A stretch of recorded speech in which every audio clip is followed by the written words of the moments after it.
we are getting destroyed, and it's very recent and it's accelerating. The stats speak for themselves. You know this very well. 74% of Americans are overweight or obese.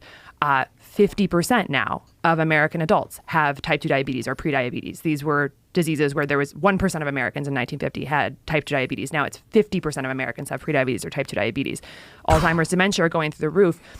Young adult dementias have increased like 3 times since 2012. So early onset dementias, we're seeing, this 1 in 2 Americans are expected to have cancer in their lifetime now, 1 in 2, and young adult cancers are going up 79% in the last 10 years. We've got, of course, the autism rates are absolutely astronomical. 1 in 36 children has autism now in the United States. That was 1 in 150 in the year 2000.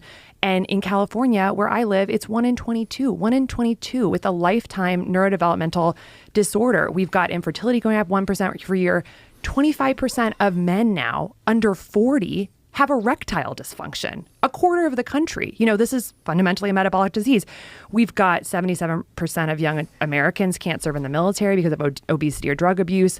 We've got autoimmune diseases. Some studies are saying they're going up 13% per year. It's really unbelievable. And I could go through so many more diseases. Of course, we've got heart disease, which is almost totally preventable as the leading cause of death in the United States, killing around 800,000 people per year. And I think as I kind of just looked around, and again, these are just statistics, I started trying to put the pieces together. Why is this happening? Why are these all going up all at once? And that led me on what is now a 7-8 year journey, ultimately leaving the surgical world, putting down my scalpel forever. Because what I realized is that when you go to the science with a root cause perspective, you go back to PubMed with a slightly different perspective, not how do I treat these diseases once they emerge, but why are they happening?